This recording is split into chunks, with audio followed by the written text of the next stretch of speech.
Hello Suits. This is the behind the scenes video on my animated block series. Hopefully this will give you a better understanding of what goes into making one of these videos.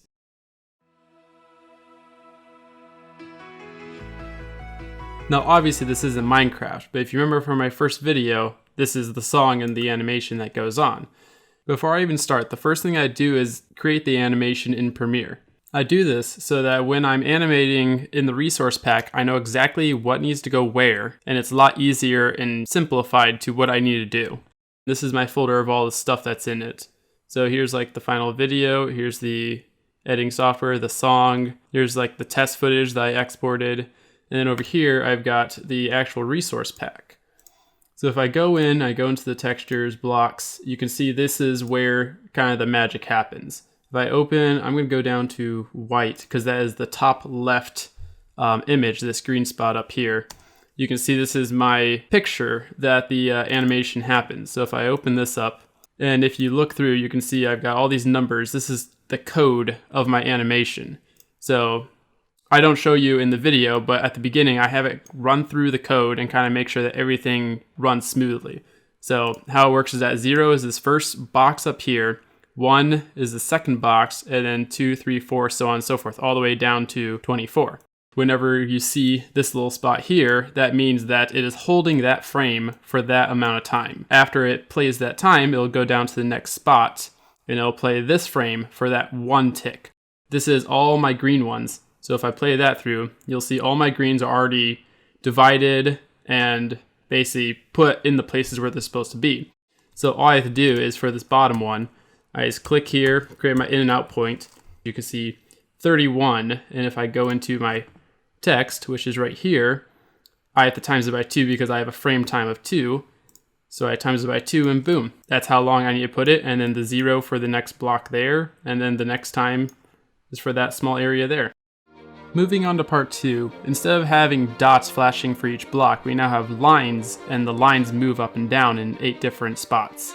So if we go to the file that I worked on, you can see I have all the different lines and all the different objects. Here's like the bass drum for when it hits, and we have all the lines, and basically all the animation inside here is a matter of just making the pictures and actually animating them with the code. Making the pictures, first I started with like obviously the solid wool block, then black, and then each line in the position that it would be. It's kind of hard to tell for this one, but if I go down to say the orange one, you can see I have each position of where that line would be. And then later, when it starts going into like the doubles here, I have to create each individual like double spot that happens, because you can't, for the coding, you can't just take like, oh, I want this frame and put it together. It doesn't work like that. You have to create a brand new picture, a brand new frame for that new animation to appear. So if I go into the coding, you can see at the beginning, I've got the one frame there, which is black, and then I have the 2 frame, which is this one, and then back to 1, which is the black, and then the 3, which is down here, and it just keeps jumping back and forth for the time frame that happens. When you get to here, now you start dancing around a bit more, and each thing has to be animated differently. So now we're getting to like the doubles down here, so we got like 10 and 11 for their certain amount of time. We have a couple of blanks here, and then again the 5 appears, which is just a single line, so it was just a matter of actually, putting it together and having it animate through. Part 3, obviously the beginning part is pretty much the same thing, as it just goes into its individual boxes and then animates within itself. I just want to focus on here where it connects together and boom, they work together magically. Obviously you have to animate each side individually, but you have to time it so that it looks like they are working together. But if I go into the space here, this is the top section that I already animated in Premiere, and you can see I've got my line dancing around. If I go in here, you can see every single line is animating all the way through. So if I go back out here, you can see I've got this line that kind of duplicates over. If I actually slide this line over just 1, that's basically all it is. In the time frame here, I just moved it over by 1, and it created like a delay effect so that it looked like it was kind of like chasing it about. So it was a lot more interesting than just having them like, right on top of each other, right beside each other, dancing about. When I started this, I started animating from that part where it's split into 2 parts, so that's why that's the beginning here.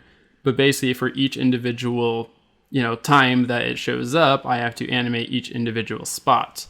So there's a lot of work, getting them to all work together and make sure that they are timed properly.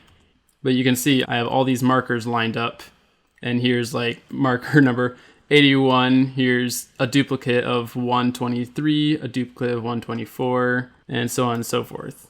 So basically when I went into my coding, so marker 140 is when this part starts happening. So that's the animation, and then it duplicates over, because remember it goes doom, doom, doom. So boom, boom, boom. So when animating, it goes boom, boom, and then it does the same thing again, but it continues going down. So I have to create those extra boxes, and then the second wave is when it moves over, boom, boom, boom, and that's the third wave. So if you go back to the third wave, then it goes, boom, boom, boom, and then it does a third time, do, do, do, do, do, and it basically duplicates here. So it's the same thing as, wave 1, 2, 3, 4. Then the last wave, 8, is a little different, so I had to animate that, and then the final frame is all the way back to 0, which is the wool block. So finally, we are here at part 4, working on it, making it a pain. In the end, it was all worth it. So to start off, obviously there's a lot going on, and every single time like the music changes, like something new is happening. If I go into here, you can see I was able to export every single frame that I created in the animation portion.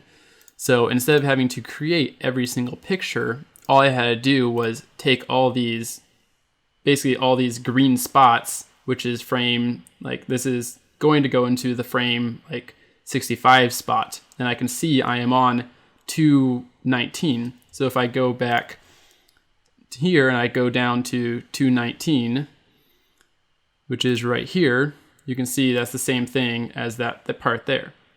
If I go further a bit, we can see this is going to be 72, which is 233. And if I go here to 233, boom, it's the same thing. So creating each image was not that hard, because all I had to do was take this, drag it into the Photoshop file. It was still like a long process, because there was obviously so many new frames. Like if I, zoom out and go to, where is it?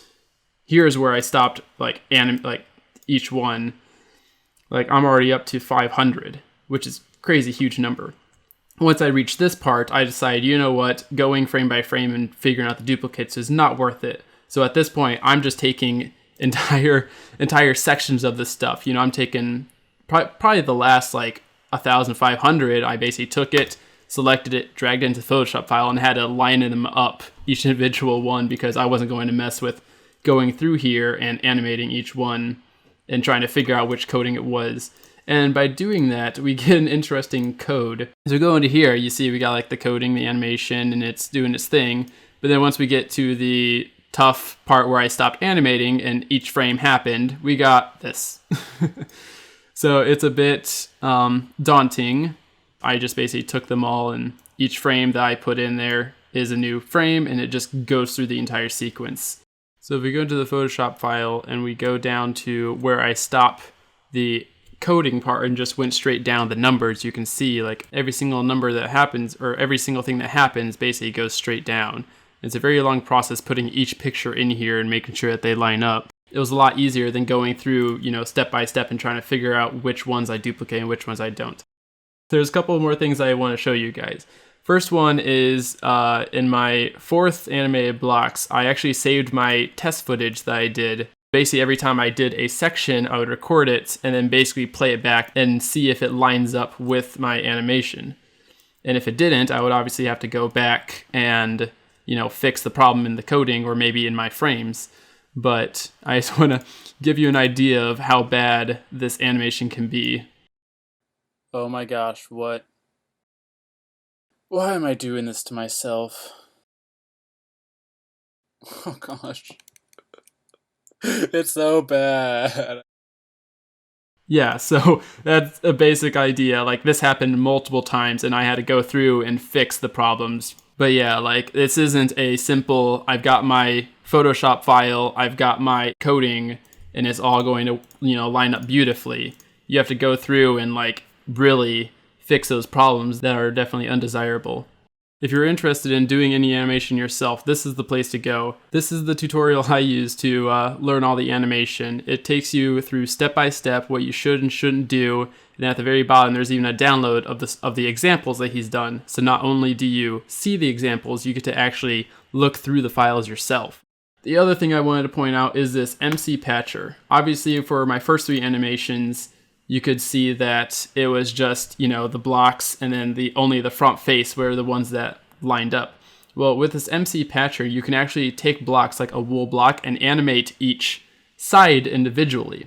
If I pull up this thing, you see we got this MC guide that kind of explains what it is and what you need for it. It is a bit more complicated than a regular animation, but if you want to take your animation game further, then this is the place to go. So that was it. That was all I really want to show you guys. I know a lot of you guys were looking forward to this section here, and I'm just going to make a separate tutorial for it. But if you can figure it out, it is a green screen. If I were to go into this footage, you will see that I was able to create a green screen room inside Minecraft, and I was able to basically record it in multiple sections, and I was able to put it all together. If you guys have any questions, feel free to ask, and I hope you're enjoying this video as much as I am making it for you guys. Take care, Suits.